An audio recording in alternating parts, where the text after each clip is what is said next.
શું નામ છે મારા ભાઈ તમારું? મનીષ સોમાભાઈ પારગી, કયા ગામ રહેવાનું? ધાંગધ્રા, સિટી કઈ પડે? સુરેન્દ્રનગર. અને શું તકલીફ હતી મારા ભાઈ, હવે તમને ઈ જણાવો. કમર દુખતી હતી, નસ દબાતી હતી 5-7 વર્ષથી. બરોબર. પેલા કામ કેવી રીતે કરતા હતા બધું કહો મને. બાઇકથી. ના ના, તકલીફ કેવી કેવી પડતી હતી, તમે કામ કરી શકતા હતા નતા કરી શકતા હતા, ઈ બધું મને કહો. આ તકલીફ થતી એટલે કમર દુખતી હતી. હા, પછી કામ કરવા જતા હતા કે નતા જતા? નોકરી બોકરી કરવા? નોકરી ચાલુ હતી. એમ. દુખાવો કેવો થતો હતો? દુખાવો થતો હતો. એમ. અને પછી અહીંયા રાધનપુર મારી જોડે કેટલી વાર આયા? 5 વાર. ઉતાળું બોલો. 5 વાર. કેટલા ટકા ફેર પડી ગયો? 100%. ઉતાળું બોલો. 100%. મને નથી સંભળાતું. 100%. અમારું કામકાજ કેવું લાગ્યું? સારું. સરસ. લો, આટલો સમય આલ્યો, ખૂબ ધન્યવાદ માનું છું. આજે તારીખ છે 13/12મો મહિનો 2025. ઘણા મિત્રો મને પૂછે કે સાહેબ તમે વિડીયો શેના દર્દનો બનાવો છો? એટલે આ ભાઈને કમરની તકલીફ હતી, મણકાની નીચે નસ દબાતી હતી. આ એનો વિડીયો છે, એટલે ખાસ કરીને જોવાનું ધ્યાન રાખવાનું. યુટ્યુબની ચેનલ છે અનવરભાઈ વૈદ, ફોલો કરજો, 2 લાઈક કરજો. તમને બધા નવા નવા વિડીયો આવશે એ જોવા મળતા રહેશે. હવે અમારે રાજસ્થાન એક ભાઈ છે, એમના છોકરાને લઈને આવ્યા હતા અને એમની પણ આપણે ડિટેલ લઈએ કે છોકરાને કેવું છે ને કેવું નથી. શું નામ છે ભાઈલું તમારું? સરવણભાઈ પાતાજી માજીરાણા, બરોબર. કયા ગામ રહેવાનું? ગામ મોરાલ, બરોબર. સિટી કઈ પડે? લાખણી. બરોબર. અને તમારા જે છોકરાને લઈને આવ્યા એ કેટલા ઉંમરનો હતો? 11 થી 12 વર્ષનો. બરોબર. શું થતું હતું છોકરાને? છોકરાને પગની તકલીફથી, નસ દબાતી હતી, ચાલવામાં ખૂબ બહુ તકલીફ રહેતી હતી. ઉતાળું બોલતા રહો. પગની નસ દબાતી હતી, ચાલવામાં ખૂબ તકલીફ રહેતી હતી. બરોબર. અને ડોક્ટર કને ગયા કયા કયા ગામ ગયા? પાલનપુર જઈ આવ્યો, ડીસા ગયો તો, બધે જઈ આવ્યો. ડોક્ટરે ના પાડ્યું હતું. ડોક્ટર લોકો શું કહેતા હતા? પગમાં કઈ રસી થઈ ગઈ છે. બરોબર. અને પછી મારી જોડે કેવી રીતે આયા? તમારા જોડે ઇન્સ્ટાગ્રામ ના વિડીયો ઉપરથી આયા. બરોબર. છોકરાને મારી જોડે કેટલી વાર લાયા? 5 વખત. અત્યારે છોકરો કેટલા ટકા ફેર પડી ગયો? 100%. ઉતાળું બોલો. 100% ફેર પડી ગયો છે. અને અત્યારે છોકરો કમ્પ્લેટ ગામમાં દોડે છે? હા, કમ્પ્લીટ દોડે, શાળાએ જાય છે. અને પેલા દોડી શકતો તો? ના. પેલા કેવી તકલીફ પડતી હતી? છોકરાને શું શું થતું એ મને જણાવો. પેલા તો રાતના રાડું પાડતો, હા. આમ દુખાવો ખૂબ જ થતો. હા. પછી અહીંયા આવ્યો એટલે કમ્પ્લીટ સારું થઈ ગયું છે હવે. અત્યારે કમ્પ્લેટ આખા ગામમાં દોડે છે? હા, કમ્પ્લીટ દોડે. એમ. કેટલા હા. ટકા ફેર પડી ગયો? 100%. હે? 100%. અમારું કામકાજ કેવું લાગ્યું? ખૂબ સારું. સરસ. લો, આટલો સમય આલ્યો, ખૂબ ધન્યવાદ માનું છું. આ ભાઈ કયા ગામ કીધું? મોરાલ, લાખણી તાલુકો. મોરાર ગામ છે અને લાખણી તાલુકો છે. એમનો છોકરો કેટલા વર્ષનો કીધો? 11 વર્ષનો. 11 વર્ષનો નાનો માસૂમ બચ્ચું કહેવાય. અને ડોક્ટર લોકો શું કીધું હતું? ડોક્ટર લોકો કીધું કે પગમાં રસી થઈ ગઈ છે, અને ઓપરેશન કરવાનું કહેતા હતા. ઓપરેશન કરાવવું પડશે કે. અને અત્યારે આપણે વગર ઓપરેશને કમ્પ્લીટ થઈ ગયું છે. કેટલા ટકા ફેર પડી ગયો? 100%. અને કેટલી વાર લાયા? 5 વખત. અમારું કામકાજ કેવું લાગ્યું? ખૂબ સારું. સરસ. લો, હવે જે માસૂમ બચ્ચાને મારી જોડે 5 વખત લાયા, આ 5 વખતની અંદર આપણા માસૂમ બચ્ચાને અત્યારે 100% રિઝલ્ટ મળી ગયું. અને મારું કહેવાનું ઈ છે કે દેશી દવા પહેલા હતી અને અત્યારે પણ દેશી દવા છે. એટલે મિત્રો, ગોળીઓ ખાવાનું બંધ કરો અને દેશી દવાનો ઈલાજ ચાલુ કરો. અને દેશી દવાનો ઈલાજ માટે આપણે અંજાર જવું પડે. અને અંજાર હારા વ્યક્તિને ગોતવા માટે હિન્દુસ્તાનના ખૂણે પણ ગોતવો પડે.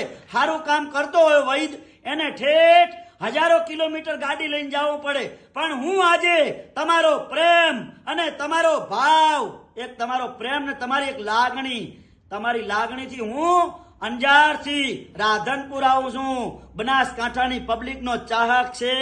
અને આપણે પાલનપુરની પબ્લિક આવે છે, ઘણી બધી મુમન સમાજ, અને બીજી અમારે રાજસ્થાન, અને આખો કહેવાય બનાસકાંઠો. મતલબમાં આજે બનાસકાંઠાની ચાહકથી આટલો બધો પ્રેમ મને આપે છે. એ શેના માટે આપે છે?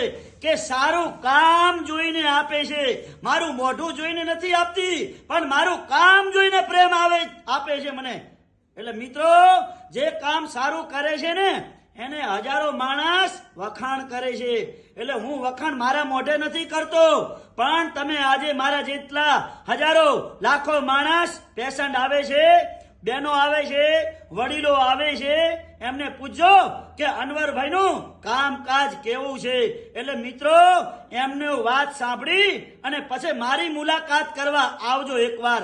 મારી એકદમ દેશી દવા છે અને મારી દેશી દવા કોઈ શરીરને હાર્ડ અસર કરતી નથી. અને હું કોઈ ગોળીઓ પીવાની આપતો નથી અને નથી કોઈ ગોળીઓ ખાવાની આપતો. મારી દવા દેશી છે, કેમિકલ વગરની માલિશ કરવાની આવે છે. બાકી હા, હું મારી દેશી દવામાં કોઈ જાતની ગેરંટી આપતો નથી. ભાઈ તમે પૂછી દઉં, સાહેબ આમાં ગેરંટી આપો છો? તમને મેં ના પાડી હતી ને. હા, શું કીધું તું? કે આ દેશી દવામાં કોઈ જાતની આડઅસર નહીં થાય. અને ગેરંટી નથી આપતો. કીધું તું નતું કીધું? હા, કોઈ ગેરંટી નહીં. હા, બાકી તમે આ મારી દેશી દવાની મહેનત કરશો તો તમને ફળ મળશે અને તમને 100% રિઝલ્ટ મળશે. એટલે મિત્રો ગોળીઓ ખાઈ ખાઈને તમે ફૂલી જશો. અને આ દવા દેશી છે અને દેશી દવા પેલા મારા બાપ દાદા કરતા આવતા હતા અને અત્યારે પણ વૈદ જ છે. જેણે અત્યારે લાખો હજારો માણસો મારી દેશી દવા વાપરી અને અનુભવ કર્યો છે એમને પૂછી લેજો. ઘણા માણસો મને પ્રેમથી વિડીયો બનાવવા આપે છે અને ઘણા માણસો બનાવ નથી આપતા. અને આપણે કોઈ જબરજસ્તી કરીને વિડીયો નથી બનાવતા, આપણે પ્રેમથી બનાવે. શા માટે? કે આપણી હિન્દુસ્તાનની અંદર આપણી 18 વરણ પૈસા વાળી નથી. આજે આપણે હિન્દુસ્તાનની વાત કરીએ તો ઘરે ઘરે જોવા જાય ને આખા હિન્દુસ્તાનની અંદર ટાર્ગેટ કરો ને તો ઘણા માણસોને હવારે ચૂલો હરગે છે, એક ટાણું રોટલો મળે છે અને હાજે રોટલો મળતોય નથી. એવી ગરીબી છે હિન્દુસ્તાનની અંદર. તો હિન્દુસ્તાનની અંદર આ ગરીબીની વાત જોઈ અને હું સારું વિચારું છું અને આ બધું બોલું છું. એ કડવું અને કડવું હોય એ સત્ય હોય. સત્ય હોય. હે સત્ય હોય. આ ભાઈ થાકી ગયા હતા, હરેરી ગયા હતા. કેટલા પૈસા વાપરે તમારા છોકરા હંગાતે? 2 લાખ થી 1.5 લાખ રૂપિયા વાપરી નાખ્યા. અને મારી કને કેટલી વાર આયા? 5 વખત. કેટલા ટકા ફેર પડી ગયો? 100%. આ ગરીબીની વાત કરી. આ માણસ નાનો માણસ છે, મજૂરી વર્ગનો, 1.5-2 લાખ રૂપિયા વાપર્યા, મારી કને 5 વખત આયા. અત્યારે આ ભાઈનો છોકરો 100% રિઝલ્ટ મળી ગયું. એટલે મિત્રો મારું કહેવાનું એક જ છે કે ના જાતિ કે ના ભાતિ, મોટો ધર્મ છે માનવતા. એટલે મિત્રો માનવતા ધર્મ રાખો અને આપણે બધાય હળી મળીને રહો. હિન્દુસ્તાનની અંદર આપણો હિન્દુસ્તાન છે અને આપણા હિન્દુસ્તાનને 100 સલામ કરો. અને મારા જેવા વૈદ હોય ને, નાના મોટા સારું કામ કરતા હોય ને, એમને સપોર્ટ કરો. મિત્રો મારું કહેવાનું કડવું છે અને કડવું હોય ને સત્ય હોય અને સત્યનો વિજય થાય હંમેશા માટે. એટલે મિત્રો તમારે અંજાર આવો ને આજે તો 280 કિલોમીટર થાય, આવવા જવાનું ભાડું થાય, હેરાન થઈ જાઓ. અને તમારા આશીર્વાદ અને તમારી દુઆથી અને તમારો પ્રેમથી હું આજે આવું છું, તમારી લાગણીથી આજે અહીંયા. એટલે મિત્રો મારા જેવા વૈદને સપોર્ટ કરો. અને મારું કહેવાનું એટલું છે કે મારી દવા તમે લઈ જશો 15 દાડાની કે મહિનાની, જેમ હું કહું એમ તમે મહેનત કરો તો તમને 100% રિઝલ્ટ મળે. બાકી તમે મહેનત ના કરો તો કોઈ ફળ મળતું નથી.